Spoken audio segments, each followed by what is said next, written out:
As línguas de fogo em Pentecostes, em Atos 2, se referem à oração em línguas? Gente, vocês não têm ideia. Muita gente me faz essa pergunta. E eu sou João Cláudio Rufino, doutor em Teologia Bíblica e professor na Faculdade de Teologia, e eu te ajudo a ler e entender a Bíblia Católica de verdade. E eu já quero pedir que você deixe aqui a sua curtida, que você se inscreva no canal e, além disso, você também ative o sininho para receber as notificações, porque eu tenho certeza que esse conteúdo vai te esclarecer muita coisa a respeito dessa expressão que é tão profunda dentro das Escrituras. Eu tenho certeza absoluta que a partir disso você nunca mais vai interpretar essa expressão de forma equivocada. Vamos lá. Em primeiro lugar, é preciso que nós entendamos que este texto se encontra em Atos dos Apóstolos, no capítulo 2, e é lá onde a expressão línguas de fogo vai aparecer. Mas de modo mais contundente, eu gostaria de trazer aqui um primeiro elemento, que é o que está colocado nos versículos 6 até o 8 e depois lá no versículo 11 dessa passagem, para a gente começar a explicar melhor esse texto, essa expressão. Bom, vamos lá. Está assim no versículo 6 do capítulo 2 de Atos. Ouvindo aquele ruído, reuniu-se muita gente e maravilhava-se de que cada um os ouvia falar na sua própria língua. Profundamente impressionados, manifestavam a sua admiração. Não são, porventura, galileus todos estes que falam? Como então todos nós os ouvimos falar, cada um em nossa própria língua materna? E aí, o versículo 11 vai completar essa passagem no que tange ao que é o fenômeno das línguas de fogo. Diz lá, judeus ou prosélitos, cretenses e árabes, ouvimos-los publicarem em nossas línguas as maravilhas de Deus. Bom, aqui nós temos, durante todo este texto, 3 vezes a afirmação de que o que estava ocorrendo dentro desse milagre é: os que estavam dentro do cenáculo falavam e as pessoas entendiam na sua própria língua. Portanto, aqui é importante a gente já deixar claro que o milagre está no processo da fala e da escuta na própria língua. Neste sentido, aquilo que se vivencia enquanto oração em línguas não é exatamente o que está sendo colocado aqui. E aí eu quero explicar para vocês algumas coisas fundamentais. Para isso, você tem que ficar até o final desse vídeo, porque eu também vou falar do que é a oração em línguas dentro do escopo das Escrituras, beleza? Onde a gente pode encontrar referência a respeito disso na Bíblia. Vou falar para vocês já já. Mas vamos lá. É importante que a gente saiba que o Pentecostes é uma festa que trazia entre as suas significações a celebração da entrega da lei lá atrás, quando o povo de Israel havia saído do Egito e ido até o Monte Sinai. Eu estou me referindo a Êxodo capítulo 19. Inclusive, eu fiz aqui um vídeo para explicar tudo isso também aqui no canal, beleza? Então, você pode assisti-lo e ele vai elucidar melhor tudo o que é a festa de Pentecostes para você. Mas vamos lá. O que ocorre? Sendo essa entrega da lei e a fixação da aliança entre Israel e Deus, o texto de Atos 2 está dentro dessa contextualização. Esse é o ponto. E qual é a ideia que está por trás do texto de Atos 2? A intenção do autor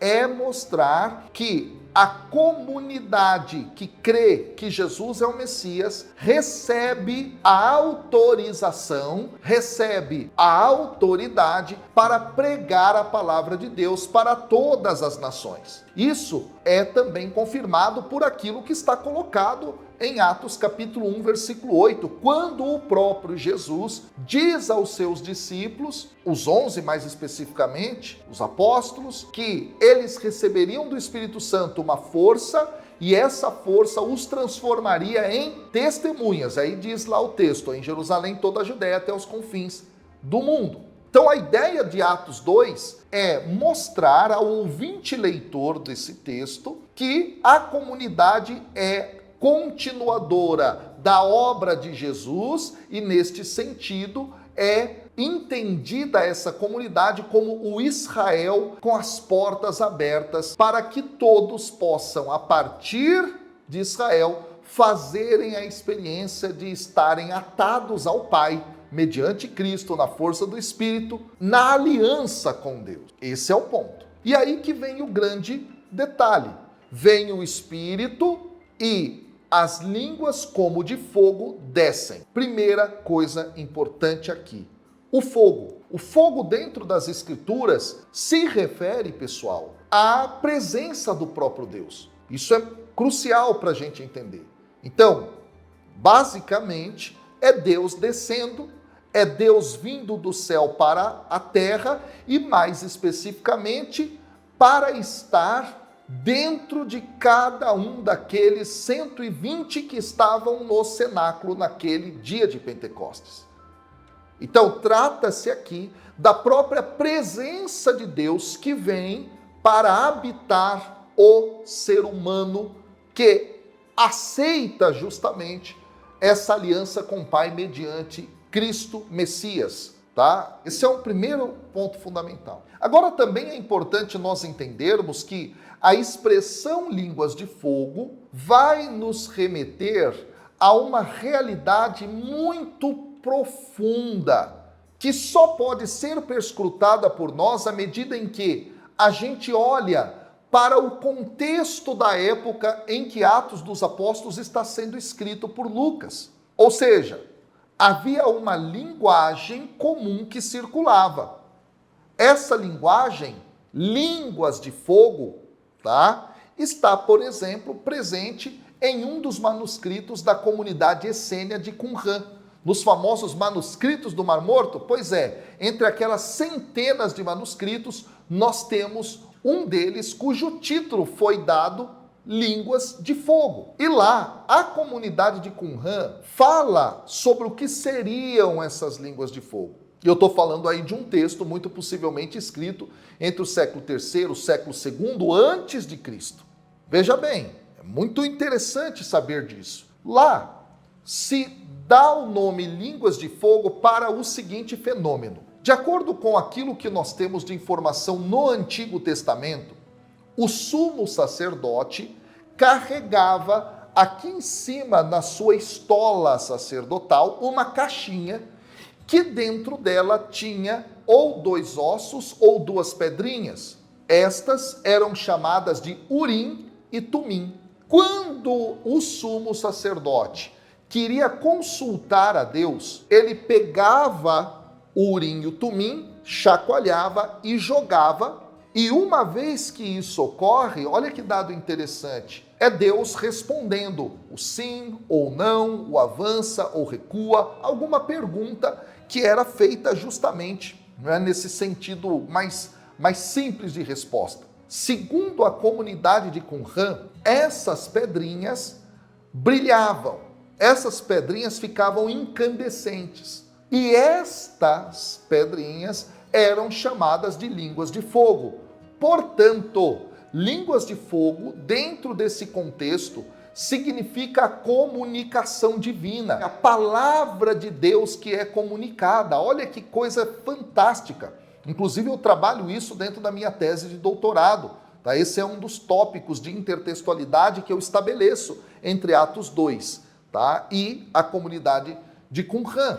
Então, línguas de fogo se remete a uma comunicação divina. Neste sentido, o que nós temos aqui em Atos 2 é que essas línguas de fogo são, portanto, as palavras de Deus ou a palavra de Deus na boca daqueles que são seguidores de Jesus, o Cristo de Deus. Então, há uma comunidade que agora é portadora dessa palavra e proclama as maravilhas de Deus, como diz o texto mesmo de Atos 2. Quando a gente olha para o desenvolvimento do livro de Atos dos Apóstolos, está colocado lá no livro que a palavra de Deus ia sendo proclamada por onde eles passavam.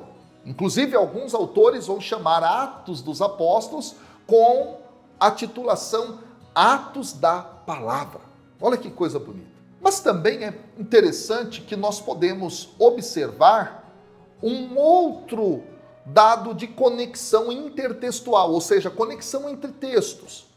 Neste caso aqui é o texto apócrifo do Antigo Testamento, que é o livro de Enoque. No livro de Enoque também aparece já a expressão línguas de fogo, e nós estamos falando de um livro que é anterior ao livro de Atos dos Apóstolos. E lá é trazido para nós o texto que fala sobre o que teria acontecido com Enoque quando ele chegou ao céu.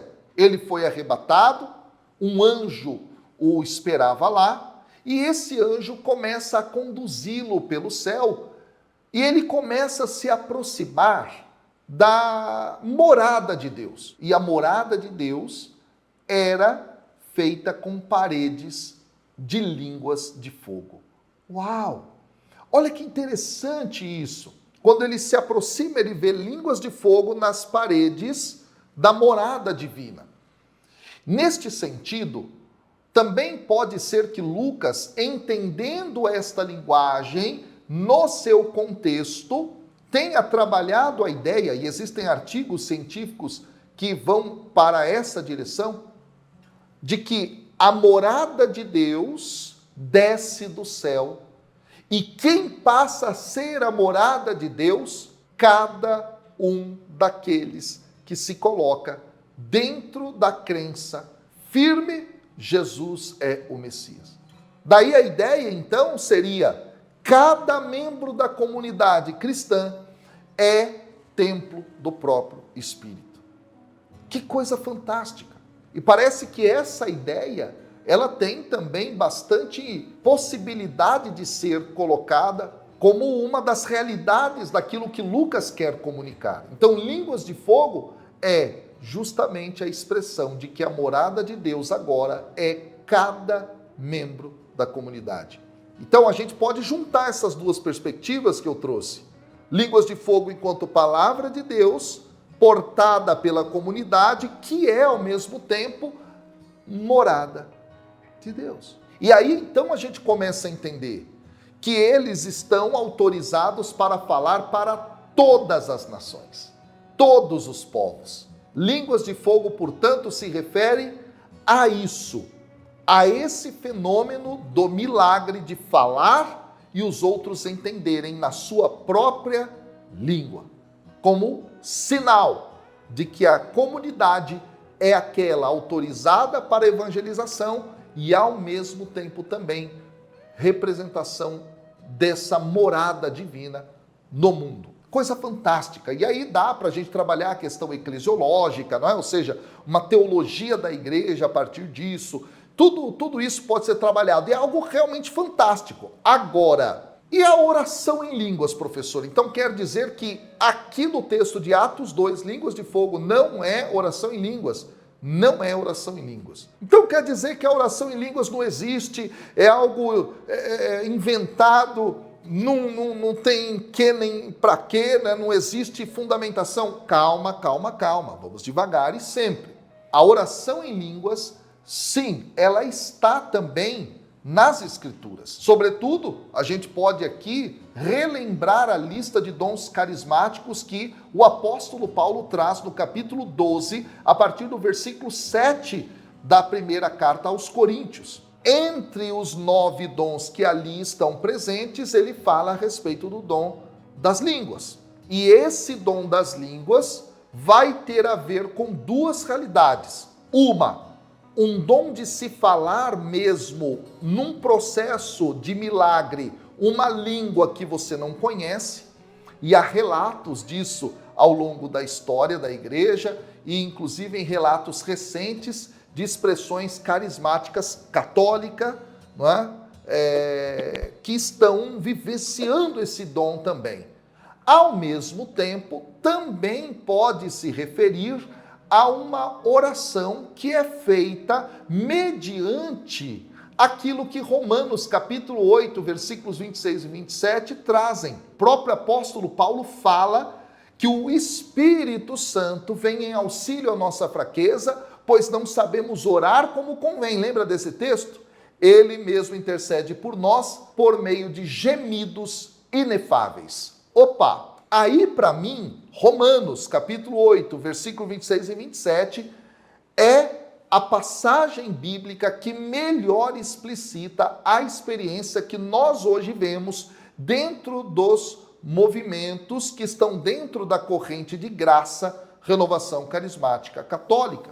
Ou seja, trata-se de uma experiência em que eu articulo sons, gemidos, que não são palavras, portanto ninguém pode compreender, são gemidos inefáveis, mas que comunicam alguma coisa. Aqui é muito interessante nós percebermos que pode-se traçar um paralelo entre o choro de um bebê, por exemplo, que emite sons que não são palavras, mas comunicam alguma coisa à mãe, ao pai, fome, sede, sono e daí por diante. Sons que não são palavras, mas comunicam alguma coisa.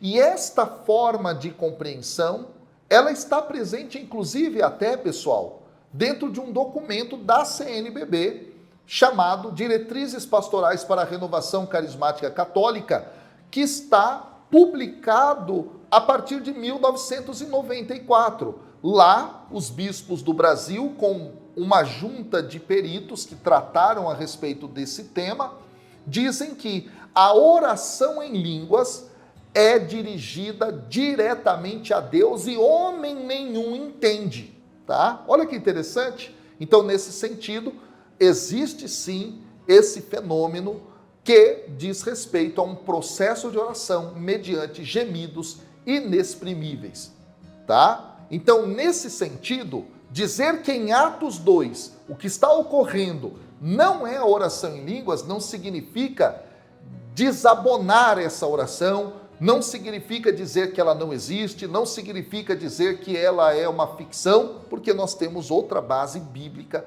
para tratar a respeito dela especificamente. Tá claro? Eu espero que esse vídeo tenha te ajudado. Não se esquece de se inscrever aqui no canal. Deixa o seu comentário aqui, mesmo que seja um amém, um glória a Deus, um aleluia. Coloque também a sua dúvida, coloque aquilo que você achou. Isso ajuda demais. E não se esqueça, pega o link desse vídeo aqui, ó, e manda para o máximo de pessoas que você puder, nos grupos de WhatsApp, nos grupos de Telegram, porque eu tenho certeza que essa é a dúvida de muita gente e hoje você teve essa oportunidade de chegar até o final desse vídeo e ter a sua dúvida esclarecida. E se tiver mais alguma pergunta, coloca aqui embaixo. Pode ser sobre esse tema ou outros, porque nós vamos criar muitos vídeos para responder a cada um de vocês. Deus abençoe, estamos juntos, fiquem com Deus.